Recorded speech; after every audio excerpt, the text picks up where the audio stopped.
News on Global TV News Express. Supreme Court dismisses federal government appeal against Arubebe. NLC laws gun governor for donating buses to labor unions. And MPCL and Total gave records zero gas flare. US says Russia developing troubling new anti-satellite weapon. On a spot, over 200 golfers storms Abuja for IBB Ladies Golf Tourney. Hello and welcome to all the viewers in Nigeria and around the world to News Express on Global TV. We're live in the nation's capital, Abuja. I am Edikan Michael. President Bola Tinubu has named Dr. Mansur Kabi as the new chairman of the board of the National Agency for Food and Drugs Administration and Control, and reappointed its chief executive officer, Moji Adeye.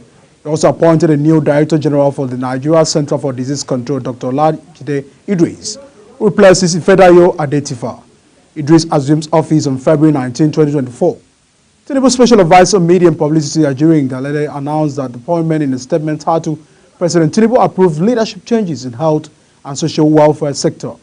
The President approved the appointment and reappointment of both chairpersons and chief executive officers for 8 agencies under the Ministry of Health and Social Welfare. Worried about the security challenges in the country, the federal government and state governors are considering the adoption of a state police system to curb rising insecurity across the country. This was part of deliberations between President Bola Tinubu and state governors. Minister of Information and National Orientation, Mohammed Idris, disclosed this while briefing the State House reporters at Presidential Villa Abuja after a meeting between President Bola Tinubu and governors. Brings us more details. The minister, who was joined at the briefing by Governors Caleb Mufwang of Plateau State, Uba Sani of Kaduna State, and Sheriff Uborewori of Delta State, explained that the process is still in its infancy and would only take shape after more deliberations between the stakeholders. According to him, the possibility of state police will further be discussed, adding that a lot of work needs to be done and that President and governors have agreed to work out the modalities. A lot of issues were discussed about the security situation in the country, the apparent food issue that the media has also been reporting about, and some other measures that will help in improving the state of our nation. Now, the first point is that a committee, the governors and Mr. President have agreed to set up a committee to deepen the conversation that has happened at the just concluded meeting. Of course, you know that it is impossible to complete most of the issues that were raised at the meeting, so it's going to be a continuous one. Secondly, Mr. President and the governors have agreed that these kind of meetings will continue in the interest of our nation. It is important that all the time the federal government and the state governors, who are leaders at the sub-national level, to continue to engage and interact collectively so that issues of national importance will continue to be addressed and we don't leave room for any speculation or for people who may seize the opportunity to say things that are not in the interest of our country. First, the National Security Advisor, the Director General of the State Services, the Inspector General of Police have been directed to coordinate with the state governors to look at the issue of those holding commodities. At this point that the nation requires food to be brought out to the people so that we can control prices and put food on the table of most Nigerians. Other commodity traders are busy holding these commodities so that Nigerians will suffer or they will make more money as a result. There has been clamor for state police as Nigeria grapples with worsening insecurity challenges such as kidnapping and banditry. Uyi Agbomofwegbe, reporting for Global Television News. The Nigerian Senate has received the request of President Bola Tinubu for the confirmation of appointment of a chairman and members of Central Bank of Nigeria Monetary Policy Committee. Tinubu's request was conveyed in a letter addressed to President of the Senate, Godswill Akpabio, and read at the plenary in Abuja. Kikele Mokere has the rest of the story. In the letter, the President listed CBN Governor Olayemi Kadoso as chairman and 11 others as members.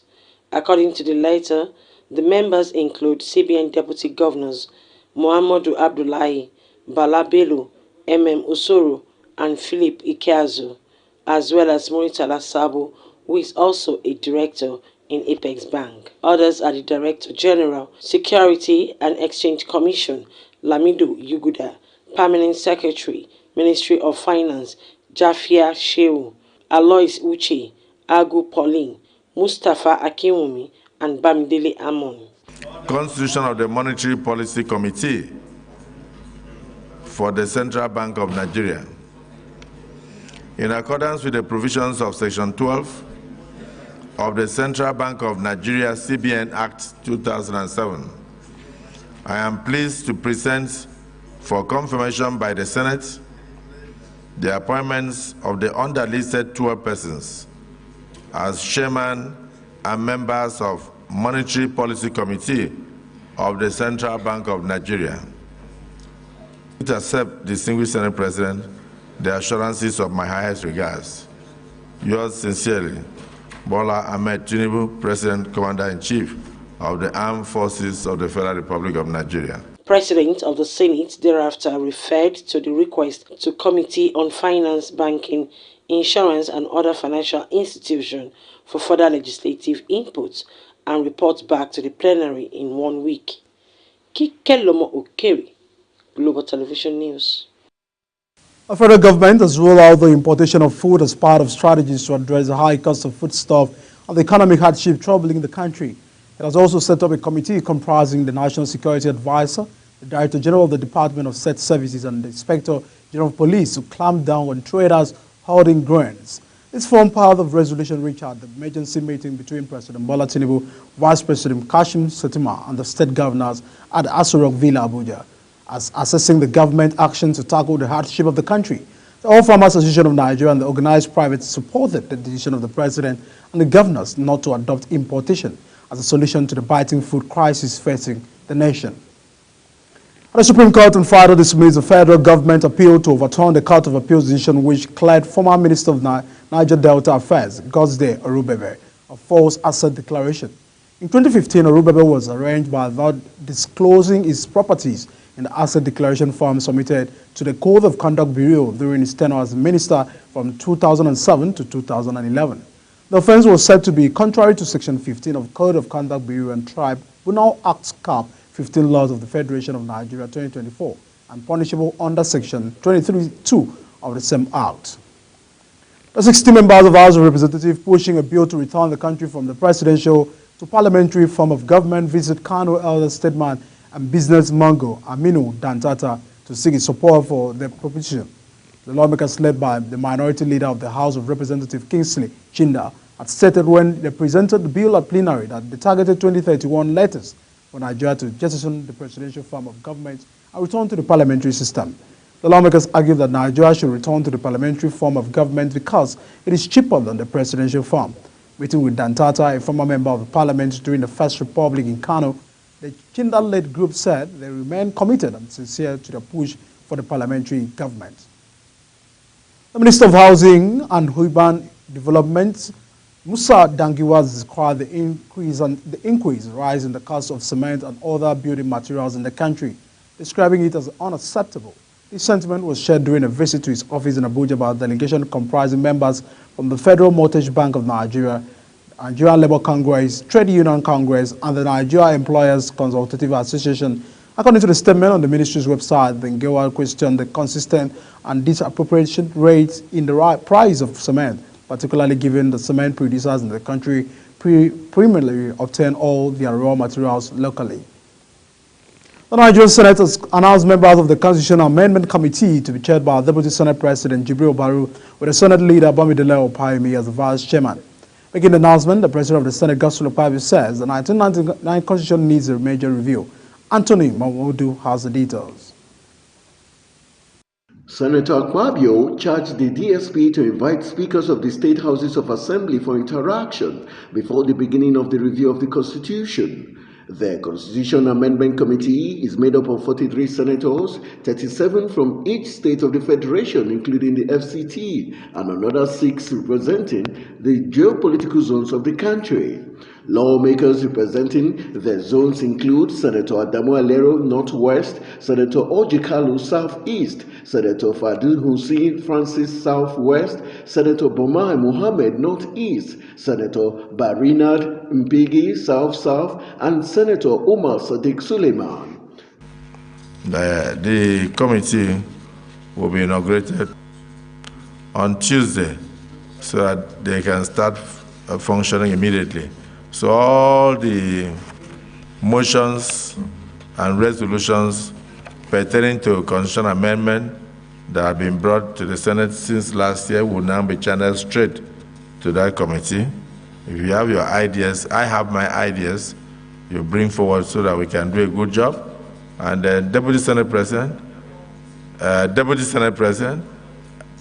you also invite speakers of all the state assemblies for interaction with the Senate President. The Senate Review Committee, through inputs from stakeholders, would identify relevant sections of the Constitution to be amended to give answers to contemporary national issues. Anthony Momodu, reporting for Global Television. The chairman of Nigeria Labour Congress, Ogun State Chapter, Hamid Benko, has commended Governor Dapo Abiodun for being sensitive and responsive to the plight of workers in the state. Benko spoke at the presentation of 2 new 18-seater buses to NLC and the National Union of Local Government Employees at the Governor's Office, Okemosan, Abeokuta. The NLC chairman, who spoke on behalf of the 2 unions, said the governor is a man who is bound by his words and genuinely committed to the plight of workers. The NLC chairman pledged the loyalty of the workers to the Abiodun-led administration towards the optimal fulfillment of its Building Our Future Together mantra. The National Universities Commission says plans are being concluded to announce the establishment of 2 new universities in the country, which will further bring the total number of institutions in the country to 272. The Commission's acting executive secretary, Chris Mayake, said this during an interaction with journalists in Abuja.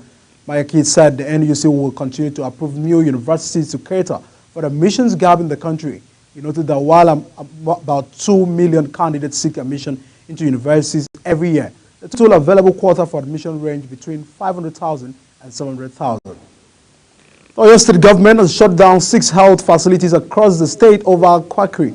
These facilities were said to have committed various offenses, including recruitment of unqualified personnel to provide medical services and engaging in illicit practices.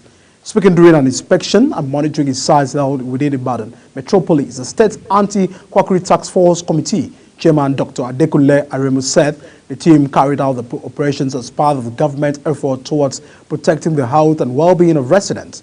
He further stated that anyone found culpable would face the full wrath of the law.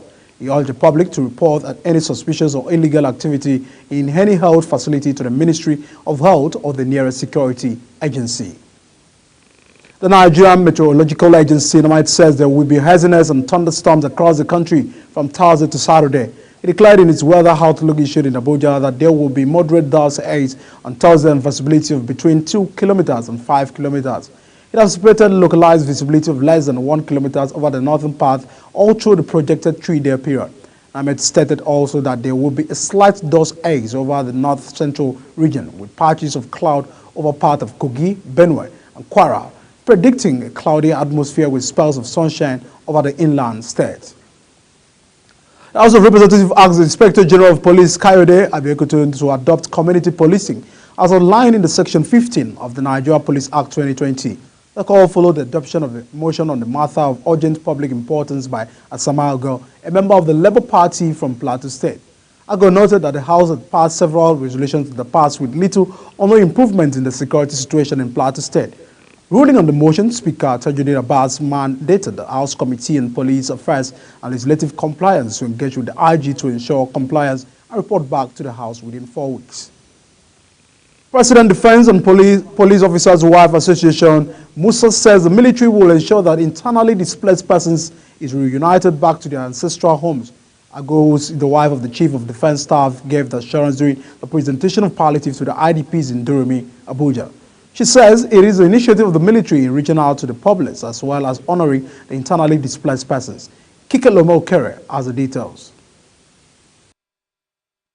It is a moment of gratitude and relief showing on the faces of those receiving the palliatives. President, Defense Police Officers' Wives Association says the plight of the internally displaced persons serves as a reminder of the devastating impact of conflict and displacement on innocent lives, adding that it is a sobering reality that compels the association to act with urgency and humanity. To extend beyond simply providing aid.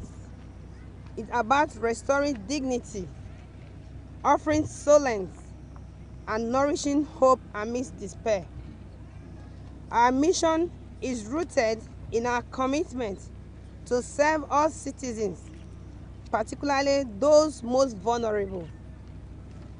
As we witness the gratitude and relief on the faces of those receiving assistance, let us be reminded of the healing power of compassion and its ability to mend wounds and revive faith in humanity. She added that the initiative is to restore dignity and providing comfort, as well as offering a glimmer of hope in the midst of despair. Behind the Renewed Hope Initiative, for her tireless efforts in uplifting humanity and empowering women and children out of poverty.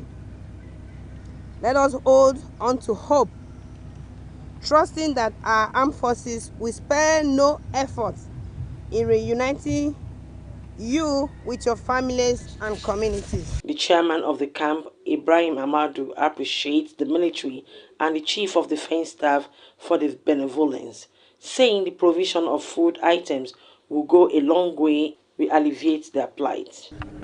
In fact, and indeed, we have about 3,400 plus IDPs at the Durumi IDPs camp, which is the biggest of the 18 camps in Abuja.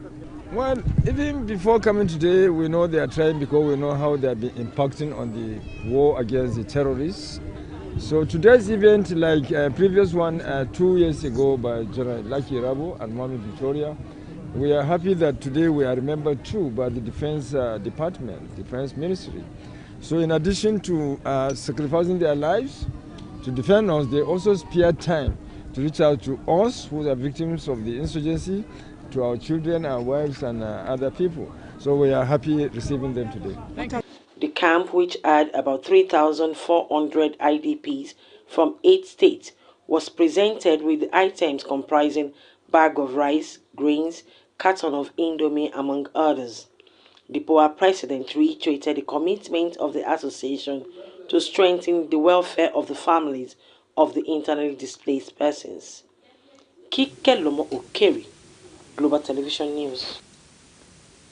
You're watching News Express coming to you live from Nigeria's capital, Abuja. We're on Star Times channel 276. Kindly follow us on all social media platforms using our Global TV NG and all the handles now shown on your screen.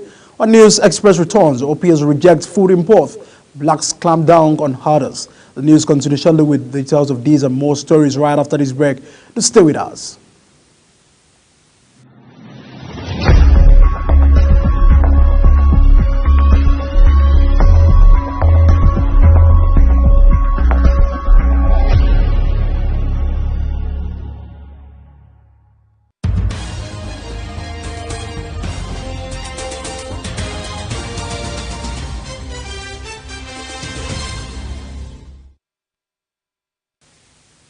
This is Global Television bringing live broadcasts of News Express. Many thanks for staying with us. On the foreign scene, Russia is developing a troubling new anti-satellite weapon. The U.S. has said, but it emphasized that Moscow has yet to deploy it. White House spokesperson John Kirby made the comment a day after a senior House Republican issued a vacuum warnings of a serious national security threat. Moscow accused the U.S. of using claims of new Russian weapons as a rush to force Congress to pass additional Ukraine aid by hook or crook. Kibiu, who was recently met at top edge with President Joe Biden, told reporters that there is no imminent threat to the U.S. public. The government of Niger, Mali, and Burkina Faso have made public their plans to form a confederation following their exit from ECOWAS in a Facebook post made by the Malian government spokesperson Adeya Amaga, stating that our excellent diplomat recommended to the heads of states the creation of a confederation bringing together Burkina, Mali, and Niger, awaiting the creation of a federation of the three countries. It was part of a speech the army colonel delivered in a meeting that ministers of the three states held in Burkina Faso. Maga, who is also Mali's Minister of Territorial Organizations and Decentralization, said a recommendation to create a confederation was made in November 2023 by the country's Ministers of Development Affairs. Hezbollah commander and two other fighters and 7 civilians have been killed in an Israeli strike in South Lebanon, raising the toll from a raid 8 days earlier. The deaths brought to 10 the total number of civilians killed in Israeli strikes on Wednesday. The highest surge toll since cross-border hostilities began in October, further raising fears of broader conflict between Israel's and militant group. The Hezbollah commander, Ali, had all been targeted and wounded in an Israeli drone strike in the southern Lebanon city on Friday 8. The Israeli army said Wednesday a soldier was killed in unclaimed rocket fire from Lebanon and that its jet carried out strikes on Lebanon. And now I take a quick look at business. The Nigerian National Petroleum Company Limited said in pursuit of meeting the target of 20% unconditional and 47% conditional greenhouse gas emission reduction as contained in the nationally determined contribution under the Paris Accord signed by the President Bola Ahmed Tinubu's administration. The NNPCL Limited, Total Energies and joint ventures have achieved zero routine gas flare in all its assets. Chief Communication Officer Mr. Olufemi disclosed this in the press statement. He stated that this feat was announced during an inspection tour of OML 100 in southern eastern Niger Delta off Port Harcourt by joint NNPC Limited and Total Energies team to ascertain the success of the OML flare reduction project launched in December 2023. The Speaker of the House of Representatives, Honorable Tajuddin Abbas, has called for a strategic partnership with the Kingdom of Saudi Arabia to bolster involvement opportunities in Nigeria. Abbas, who was represented by the Deputy Speaker, Right Honorable Benjamin Kalu, made this known during a courtesy call by the Saudi Arabia-Nigerian Parliamentary Friendship Group. Jumai Manson has the details. The Speaker acknowledged the long-standing diplomatic ties between Nigeria and Saudi Arabia, which spanned over 25 years. He therefore advocated for close collaboration in trade and investment, tourism, oil and gas, and infrastructure. The Speaker also called for a balance in trade between both countries, emphasizing Nigeria's determination to grow its gross domestic product, GDP. The President has preached this over and over again, that Nigeria is ready for investment. So the Parliament is partnering with Mr. President to ensure that those who want to make an investment in this country, please encourage them when you go back to the kingdom, that the President is ready, the Parliament is ready, our laws are ready. Anyone that is not ready will make it ready by fine-tuning it to enable your investment make sense to you as an investor. So the parliamentary partnership will be there, and to make sure that we connect to you easily and then encourage good governance in your country, and also you encourage good governance in our country. So such collaboration is needed, especially on a political and legislative platform. So we encourage exchange of information on best practices to craft laws that serve the best interests of both nations. In his presentation, the acting chairman of the group and leader of the delegation stated that their mission is to seek new ways to strengthen the partnership with Nigeria for mutual benefits. He says part of the mission is also to explore future bilateral relations with Nigeria. Our king and the crown prince especially put so many emphasis and strengthen our relation. We look to the country as a strategic partner. Nigeria is very important, very valuable country in its people, in its government, its land, its everything that we are really proud of.